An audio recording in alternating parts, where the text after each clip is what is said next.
बढ़ेंगे आगे, आप देख रहे हैं धोरों की धार और शुरुआत करेंगे जयपुर से खबर के साथ, जहां अशोक गहलोत ने बीजेपी पर तीखा हमला बोला है। डिस्टर्ब एरिया एक्ट को लेकर गहलोत प्रहार करते नजर आए, कहा अशांत घोषित करने में तुली है सरकार। राजस्थान के इतिहास का अत्यंत शर्मनाक कदम, राजस्थान को सांप्रदायिक प्रयोगशाला बनाने की कोशिश, विभाजनकारी सोच का विरोध करेंगे। अशोक गहलोत ने अपने ट्वीट में लिखा कि जिस राजस्थान की पहचान भाईचारे, अपनापन और पधारो हमारे देश की संस्कृति से हो रखी है, उसी प्रदेश को भाजपा सरकार अब डिस्टर्ब एरिया एक्ट के जरिए अशांत घोषित करने पर तुली है।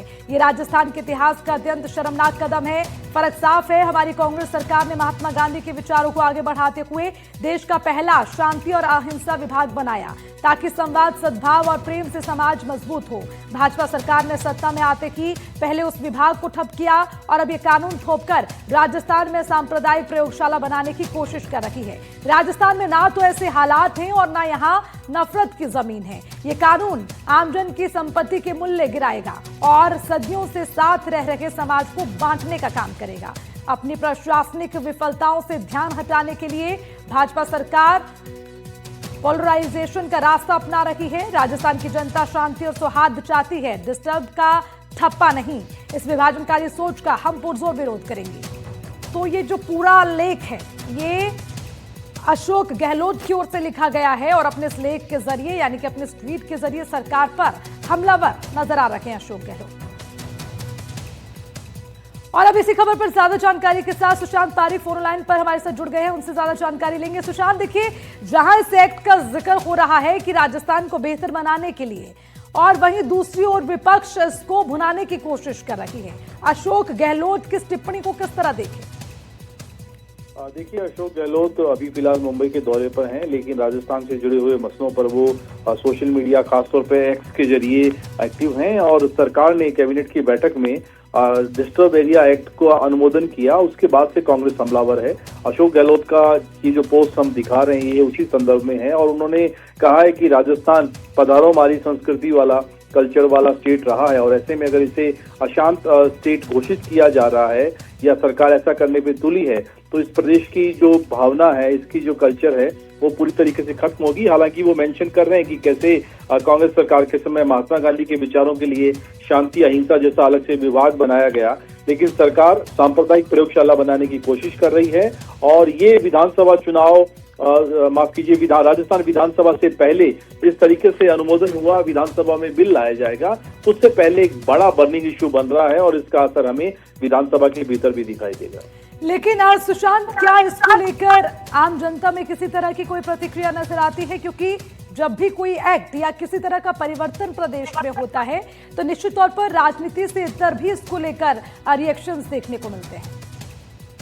प्रतिक्रियाएं बंटी हुई हैं। जो भाजपा की मानसिकता वाले या समर्थित जो लोग हैं, उनका कहना है कि ये दंगों को रोकने के लिए, और खासतौर पे पलायन जिस तरीके से होता है, खासतौर पे एक ऐसे इलाके में जहां एक धर्म की बहुलता हो और वहां दूसरे धर्म के लोगों को छोड़ना पड़ जाए, ऐसे में उसको रोकने की दिशा में एक बड़ा कदम है।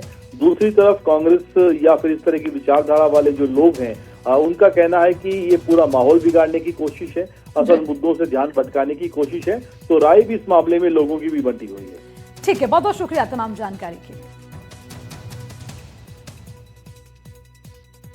खबर कोटा से है। कोटा के रामगंज मंडी में पंडित धीरेन्द्र शास्त्री पहुंचे और अगले 3 दिनों तक राम कथा और गौ माता उत्सव मनाया जाएगा।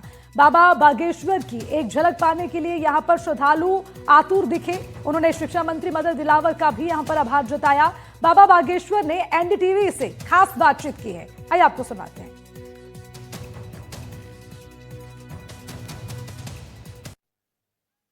बहुत बहुत साधुवाद। गौ माता का महामहोत्सव यहाँ प्रारंभ हुआ। 3 दिवसीय मेला रामगंज मंडी में प्रारंभ हुआ।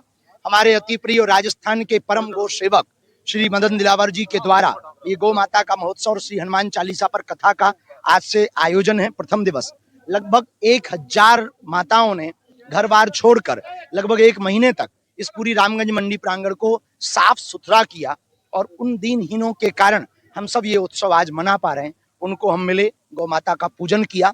यहाँ से एक ही संदेशा है, गाय यदि राष्ट्र माता होगी, गाय बचेगी तो देश बचेगा। और गाय माता को बचाने के लिए गौशाला नहीं हो पाए, एक हिंदू परिवार एक गाय, घर घर में यदि एक गौ माता की सेवा और प्राचीन पद्धति जो गो चरवाहों की पद्धति थी वो यदि प्रारंभ होगी तो गाय माता देश में बच जाएगी। गाय बचेगा तो देश बचेगा। और उसके सूत्रधार भारत में इतिहास में पहली बार एक ऐसे राज्य पर पीठ पर बैठे हुए, राज्य की पीठ पर बैठे हुए मंत्री हुए श्री मदन दिलावर जी, जो प्राचीन परंपरा फिर से शुरू कर रहे हैं। गांव गांव में अपने मंत्री क्षेत्र, अपने पहले क्षेत्र में प्रारंभ करेंगे, फिर पूरे राजस्थान में, फिर पूरे देश में लागू करेंगे। ये हम सबके लिए बहुत गौरव की बात है। आचार्य जी, कोचिंग सिटी है कोटा, थोड़ी सी बेरुखी हो गई है, स्टूडेंट्स की कमी है, थोड़ी सी आप प्रार्थना। देखिए, उसमें तो कोई संदेह नहीं कि वो विद्यार्थियों का हब है, गढ़ है, और पूरे भारत के लिए और राजस्थान के लिए गौरव है कि वहां से शिक्षा की पद्धति प्राचीन परंपरा के साथ साथ नवीन तक आधुनिक युग में हजारों विद्यार्थी वहां आते हैं। कुछ बीच में ऐसी जो घटनाएं हुई उसके बाद नीरसता आई है। फिर से बहुत जल्दी कोटा विद्या के क्षेत्र में अव्वल होगा और यहाँ पर हजारों लाखों विद्यार्थी पुनः पहुंचेंगे, हमें भरोसा है। धन्यवाद। मंत्री जी, आपसे भी जानना चाहेंगे, ऐतिहासिक आयोजन है, आ गए हैं आचार्य। बाबा की कृपा है, बाबा की कृपा है। तो शिक्षा मंत्री मदन दिलावर की पहल पर जो कार्यक्रम आयोजित हो रहा है वो अपना आप में ऐतिहासिक कार्यक्रम है। और एनडीटीवी से खास बातचीत में बागेश्वर धाम के आचार्य पंडित धीरेन्द्र शास्त्री जी ने कहा है कि कोटा शिक्षा की काशी रहा है और आने वाले वक्त में वापस कोटा गुलजार होगा। और ये जो आयोजन किया जा रहा है, इस आयोजन का मुख्य मकसद गौ माता का संरक्षण करना है, उसको बचाना है। तो बड़ा मैसेज यहाँ से जाने वाला है। और 3 दिन यहाँ पर जो है कथा आयोजित हो रही, श्री राम कथा के साथ गौ माता महोत्सव भी होगा। कोटा से सहयोगी हेमंत जोशी के साथ शाकिर अली, एनडीटीवी। प्रयागराज में शंकराचार्य और यूपी सरकार के बीच चल रहे विवाद को लेकर अब देश भर से प्रतिक्रियाएं सामने आने लगी हैं। और इसी कड़ी में बागेश्वर धाम के पीठाधीश्वर आचार्य पंडित धीरेन्द्र शास्त्री ने इस पूरे मामले पर बड़ा और संतुलित बयान दिया। उन्होंने साफ शब्दों में कहा कि इस विवाद के कारण सनातन धर्म का हास परिहास नहीं होना चाहिए और दोनों पक्षों को संयम से काम लेना चाहिए।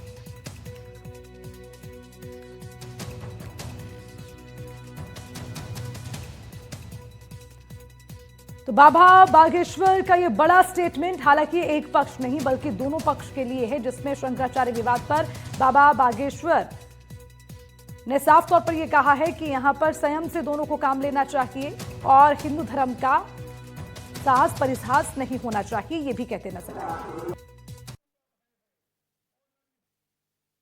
यही कहेंगे सनातन का हास्य परिहास ना हो। दोनों पक्ष हमारे हैं, दोनों पक्ष अपने हैं, दोनों सनातनी ही हैं। दोनों आपस में बैठकर इसका समझौता कर लें, बीच का रास्ता चुनें। हमें लगता है सनातन का हंसी मजाक बनाने से कोई फायदा नहीं है। यहाँ से एक ही संदेशा है, गाय यदि राष्ट्र माता होगी, गाय बचेगी तो देश बचेगा। और गाय माता को बचाने के लिए गौशाला नहीं हो पाए, एक हिंदू परिवार एक गाय, घर घर में यदि एक गौ माता की सेवा और प्राचीन पद्धति जो गो चरवाहों की पद्धति थी वो यदि प्रारंभ होगी तो गाय माता देश में बच जाएगी। गाय बचेगा तो देश बचेगा। और उसके सूत्रधार भारत में इतिहास में पहली बार एक ऐसे राज्य पर पीठ पर बैठे हुए, राज्य की पीठ पर बैठे हुए मंत्री हुए श्री मदन दिलावर जी, जो प्राचीन परंपरा फिर से शुरू कर रहे हैं। गांव गांव में अपने मंत्री क्षेत्र, अपने पहले क्षेत्र में प्रारंभ करेंगे, फिर पूरे राजस्थान में, फिर पूरे देश में लागू करेंगे। ये हम सबके लिए बहुत गौरव की बात है। तो लगातार ये विवाद छिड़ा हुआ है। हालांकि इसको लेकर अब यही राय दी जा रही है कि कम से कम आपस में इस पूरे मामले को सुलझा लेना चाहिए। और उन्होंने साफ तौर पर यह भी कहते हुए आपने सुना जिसमें वो नजर आए, उन्होंने कहा कि श्रद्धा और भक्ति ऐसे ही बनी रहनी चाहिए, लेकिन इस पर सबको संयम बनाए रखने की जरूरत है, विचार विमर्श कर इस मामले को खत्म करने की जरूरत है। ये खुद आचार्य पंडित धीरेन्द्र शास्त्री कहते हुए नजर आए। उन्होंने कहा कि सनातन धर्म का सम्मान सबको करना होगा और इसीलिए सबको मिलजुल कर इस पर जो मसला है उसको खत्म कर लेना चाहिए। और इतनी ज्यादा चर्चा इस पर नहीं होनी चाहिए, इतनी बहस इस पर नहीं होनी चाहिए। इसका हास परिहास ना बनाएं, इस शब्द का इस्तेमाल भी धीरेन्द्र शास्त्री करते हुए नजर आए। और अब राजस्थान से बड़ी खबर। राजस्थान में आज निजी बसों की हड़ताल देखने को मिल रही है। हड़ताल के चलते यात्रियों की परेशानी बढ़ गई है। नए नियमों के विरोध में ऑपरेटर्स एक ओर प्रदर्शन कर रहे हैं तो वहीं दूसरी ओर यात्रियों की परेशानी बढ़ गई है। नए नियमों के गलत इस्तेमाल का आरोप ऑपरेटर्स की ओर से लगाया जा रहा है। नियमों की आड़ में मनमानी करने की कार्रवाई का आरोप लग रहा है। हालांकि आपको यह भी बता दें कि 1 सितंबर 2025 से नए नियम लागू हुए थे और इन नए नियमों को लेकर ही अब ऑपरेटर्स विरोध करते हुए नजर आ रहे हैं। सीज कार्रवाई और भारी जुर्माने से भड़के हुए हैं ऑपरेटर्स और उसी के साथ फायर अलार्म सिस्टम पर भी उन्होंने आपत्ति जताई। उनका साफ तौर पर कहना है कि बस ऑपरेटर्स का काम फायर अलार्म सिस्टम सेट करना नहीं है, बल्कि इसकी जिम्मेदारी चेसिस बनाने वाली कंपनी की होनी चाहिए, ना कि ऑपरेटर्स की। इसके अलावा ऑपरेटर्स की मांगे हैं कि मध्य प्रदेश और यूपी की तर्ज पर ही राजस्थान में भी AITP परमिट बसों पर टैक्स का निर्धारण तर्कसंगत किया जाए। ग्रामीण बसों से कैरियर हटाने के निर्देश को भी नियम विरुद्ध उन्होंने बताया है। तो देखिए, तमाम आरोप हैं जो ऑपरेटर्स की ओर से लगाए जा रहे हैं। और अब इसी खबर पर ज्यादा जानकारी के साथ हमारे संवाददाता गिरिराज हमारे साथ जुड़ गए हैं। सीधा उनका रुख करेंगे। गिरिराज, देखिए, ऑपरेटर्स की कई मांगे भी हैं लेकिन कई गंभीर आरोप भी हैं। अब जरा ग्राउंड पर समझाइए कि कब तक उनका विरोध जारी रहेगा, क्या उनकी मांगे हैं और क्या एक टेबल पर इसको लेकर बातचीत होने की संभावना है या नहीं? जी, बता दें कि बस ऑपरेटर अपनी विभिन्न मांगों को लेकर आज सांकेतिक रूप से जो बीकानेर में हड़ताल पर है। बता दें कि पूरे प्रदेश भर में आज निजी बसों के जो चक्का जाम है तो इसका असर बीकानेर में भी देखने को मिल रहा है। बीकानेर में करीब 2000 बस उनका चक्का जाम है। हालांकि जो क्योंकि शादियों का सीजन है तो उसको इससे बाहर रखा गया है। तो ऑपरेटर जो बसों के ऊपर जो नए नियम लागू किए गए उसके जो दबाव में ऑपरेटर पर कार्रवाई की जा रही है, जिसका विरोध लगातार बस ऑपरेटर कर रहे हैं। इसको लेकर लगातार कई लोग ज्ञापन भी दिए जिला प्रशासन, लेकिन कोई कार्रवाई नहीं हुई। हड़ताल पर हमारे साथ जो बीकानेर के जिला अध्यक्ष है समुद्र सिंह, उनसे बातचीत करते हैं। जी, लंबे समय से आप अपनी मांगों को लेकर ज्ञापन दे रहे थे और क्या समस्या है कि बात नहीं बनी, अब आगे क्या रहेगा? बार बार राज्य सरकार को अवगत कराया गया है, लेकिन अभी तक उन्होंने जो है वो इस पर कोई ठोस निर्णय लिए नहीं है। नहीं, आज जो है वो पूरे ऑल राजस्थान के आह्वान पे जो है वो बीकानेर जिले की बसें भी जो है वो सुबह से लेकर शाम तक सांकेतिक हड़ताल पे रहेंगी, कोई गाड़ियां नहीं चलेगी। और अगर राज्य सरकार ने शीघ्र इन बातों पे ध्यान नहीं दिया तो आगे आंदोलन की दूसरी रूपरेखा बनाई जाएगी। और खास तौर से जो राज्य सरकार को हम अवगत कराना चाहते हैं, लंबे समय के स्टेज कैरियर बसें जो है वो आज इस कगार पे पहुंच गई हैं कि आप पूरे राजस्थान में देख रहे हो कि जो हमारे 50 किलोमीटर के 60 किलोमीटर के रूट थे वो लगभग प्राय खत्म हो गए हैं, क्योंकि राज्य सरकार की जो टैक्स की नीति है वो बहुत गलत है। हमने बार बार ये कहा है कि ग्रामीण क्षेत्र में चलने वाली गाड़ियों का टैक्स माफ किया जाए। अभी ग्रामीण रूट पर चलने वाली गाड़ियों का आज 10,000 रुपए टैक्स लिया जा रहा है। जो गाड़ियां 1.5-2 लाख की है उनमें आज जो वो नए जो 1 सितंबर 2025 से नियम आए उनके तहत उनमें डिवाइस लगाने की बातें हो रही है। तो जो गाड़ी के 1 लाख रुपए की है वो 20-20 हजार रुपए कहाँ से खर्च करेगा? उसकी फिटनेस पे जो है वो 15-15, 20-20 हजार रुपए खर्चा आ रहा है। तो ये सब खर्चे वहन करने बड़े मुश्किल होते जा रहे हैं और लोगों का रोजगार दिन प्रतिदिन छीना जा रहा है। लोगों का रोजगार छीना जा रहा है, जो खर्चे है वो वहन नहीं हो पा रहे। क्या समस्या, कैसे है उस समस्या का?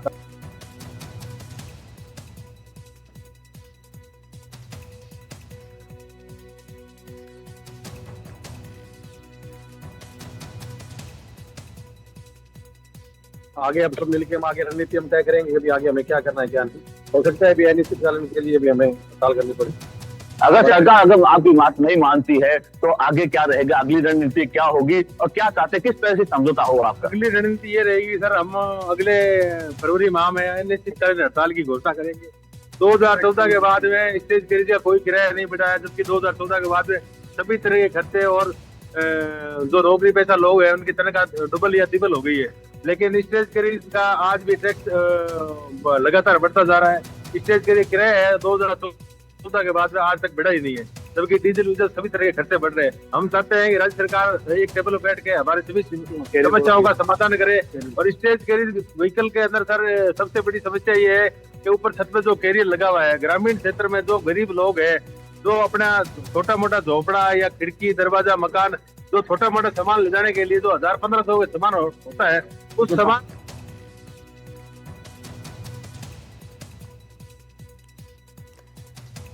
ठीक है गिरिराज, बहुत बहुत शुक्रिया तमाम जानकारी के लिए। तो अनिश्चितकालीन हड़ताल का आह्वान कर रहे हैं ऑपरेटर्स। उनका साफ तौर पर कहना है कि अगर सरकारें उनकी मांग को नहीं मानती है या फिर उनकी शिकायतों पर ध्यान नहीं दिया जाता तो हड़ताल जारी रहेगी। जोधपुर से बड़ी खबर, जोधपुर अतिक्रमण पर कार्रवाई के विरोध में महापड़ाव। कलेक्टर दफ्तर के बाहर महापड़ाव, जहां पर मगजी घाटी इलाके के लोगों का महापड़ाव देखने को मिला। वन विभाग की कार्रवाई का विरोध किया जा रहा है। कई मकानों का बिजली और पानी कनेक्शन काटने पर ये विरोध जताते नजर आ रहे हैं। भारी तादाद में लोग रैली में शामिल हो रहे हैं। निश्चित तौर पर तमाम शिकायतें हैं, चाहे बिजली हो, पानी कनेक्शन हो, उससे जुड़ी हुई समस्याएं अब लोगों के लिए परेशानी का सबब बन गई है। और उसी के चलते ये बड़ी जानकारी सामने आ रही है कि अब वन विभाग की कार्रवाई का विरोध किया जा रहा है। कई मकानों का बिजली, कई मकानों का पानी कनेक्शन काटने पर यह विरोध जताया जा रहा है। भारी तादाद में लोग इकट्ठा हो गए हैं, रैली निकाली जा रही है और इसी रैली में भारी संख्या में लोग शामिल हो रहे हैं, यानी कि अपना विरोध जता रहे हैं। निश्चित तौर पर इससे काफी नाराजगी लोगों में देखने को मिल रही है। तो ये साफ तौर पर कहा जा सकता है कि जोधपुर अतिक्रमण पर कार्रवाई के विरोध में ये महापड़ाव आवाम का है। काफी गुस्से में लोग हैं। कलेक्टर दफ्तर के बाहर से शुरुआत इसकी हो चुकी है। मगजी घाटी इलाके के लोग अब प्रदर्शन कर अपनी मांगों को सामने रखना चाह रहे हैं और अपना विरोध इस कार्रवाई को लेकर जता रहे हैं। वन विभाग की कार्रवाई लोगों को रास नहीं आ रही, क्योंकि जानकारी मिल रही है कि इस कार्रवाई के चलते कई ऐसे मकान हैं जहां का बिजली और पानी कनेक्शन काट दिया गया।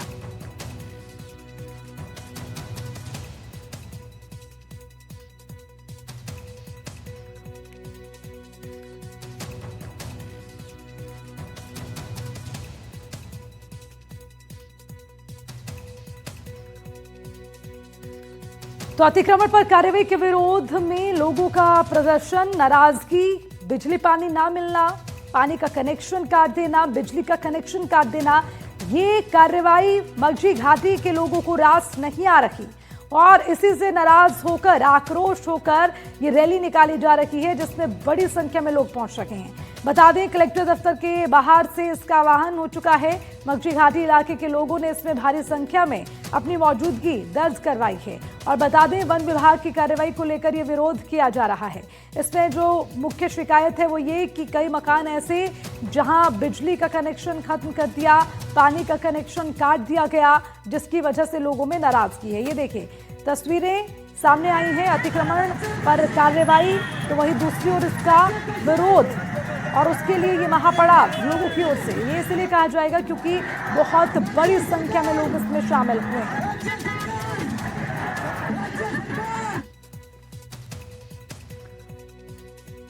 जोधपुर से बड़ी खबर, वकीलों ने किया कार्य बहिष्कार का ऐलान। एक और बहिष्कार की जानकारी जोधपुर से, जहां वकीलों का बहिष्कार देखने को मिल रहा है।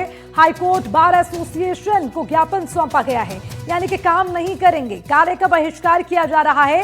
अब इसका कारण क्या है वो भी आपको डिटेल में बताएंगे। हाईकोर्ट बार एसोसिएशन को ज्ञापन सौंपने के साथ चौथे शनिवार को वर्किंग डे घोषित करने पर यह विरोध जताया जा रहा है। महीने के 2 शनिवार हाईकोर्ट खुलेगा, साल में 24 दिन बढ़ेगा काम। राजस्थान हाईकोर्ट ने यह फैसला लिया था।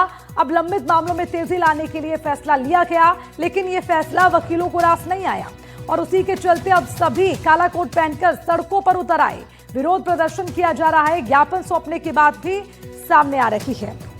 और इसी खबर पर ज्यादा जानकारी के साथ हमारे संवाददाता मुकुल हमारे साथ जुड़ गए हैं, सीधा उनका रुख करेंगे। मुकुल, कई तरह की मांगे, कार्य का बहिष्कार और सड़कों पर अब काले कोट वाले उतर गए हैं, यानी कि वकील वो कह रहे हैं कि हम ज्ञापन भी सौंपेंगे और काम भी नहीं होगा। जी बिल्कुल, बताना चाहूंगा, शनिवार को भी वर्किंग डे के जो निर्देश हैं उसके विरोध में जो है वो वकील जो है वो उन्होंने अपना स्वैच्छिक कार्य बहिष्कार किया है। और कह सकते हैं राजस्थान की न्यायिक राजधानी अगर जोधपुर की बात करें तो निश्चित रूप से इस वक्त हम जो है वो राजस्थान का उच्च न्यायालय की मुख्य पीठ में मौजूद हैं और आप देख सकते हैं बड़ी संख्या में जो अधिवक्ता उनसे बात करेंगे। सर, जिस प्रकार से इस निर्णय को किस प्रकार से देखा जा रहा है, जिस प्रकार से आज स्वैच्छिक कार्य बहिष्कार भी किया गया है? ऐसा है कि एक तरफा निर्णय लिया गया था, उसके बारे में हम कार्यवाहक मुख्य न्यायाधीश महोदय से मिले थे और उन्होंने हमारी बात सुनकर हमारी तीनों एसोसिएशन जो Rajasthan high court bar association Jaipur, advocate association Jodhpur और लॉयर एसोसिएशन जोधपुर, तीनों के प्रतिनिधि मिले। उनको ये आश्वासन दिया आपके ग्रीवेंस तय करने के लिए एक 5 जजेज की कमेटी अपॉइंट की थी और 21 जनवरी तक उनको इसके बारे में डिसीजन देना था, लेकिन अभी तक न तो उस कमेटी का कोई डिसीजन बताया गया है। इसलिए कल तीनों एसोसिएशन ने, Rajasthan high court bar association Jaipur, Rajasthan high court advocate association Jodhpur, Rajasthan high court lawyer association Jodhpur, तीनों ने एक साथ मीटिंग करके वकीलों के बीच में जो इस बात को लेकर बहुत बड़ा रोष है, उसको देखते हुए आज के कार्य को हमने स्वैच्छिक उपस्थित नहीं देने का निर्णय किया। साथ ही हमने ये भी तय किया कि यदि फिर भी हमारी सुनवाई नहीं होती है या फिर भी हमारे पक्ष में कोई सकारात्मक बात नहीं होती है, तो इसके आगे की जो विरोध करने का निर्णय है हम सब साथ बैठकर तय करेंगे और रणनीति तय। ठीक है मुकुल, आप नजर बनाए रखिएगा। शुक्रिया तमाम जानकारी के लिए। खबर जयपुर से। जयपुर में महारानी गायत्री देवी गर्ल्स स्कूल में 82वां सालाना समारोह का आयोजन किया गया। इस समारोह में पूर्व सीएम वसुंधरा राजे ने शिरकत की। वसुंधरा राजे ने समारोह को संबोधित करते हुए कहा कि महारानी गायत्री देवी ने राजस्थान में बालिका शिक्षा का समर्थन किया। महारानी ने साबित किया कि गरिमा और स्वतंत्रता साथ साथ चल सकती है। उन्होंने इस बात पर प्रकाश डाला कि एमजीडी की पूर्व छात्राओं में लोकसभा की पूर्व अध्यक्ष सहित कई क्षेत्र में मशहूर हस्तियां शामिल हैं। वहीं वसुंधरा राजे ने यह भी कहा कि राष्ट्रीय शिक्षा नीति 2020 में नेताजी सुभाष चंद्र बोस के मजबूत इरादे की झलक देखने को मिलती है। वहीं वसुंधरा राजे ने कहा है कि जब एक लड़की शिक्षित होती है तो वो न केवल अपना जीवन बदलती है बल्कि वो समाज की दिशा ही बदल देती है।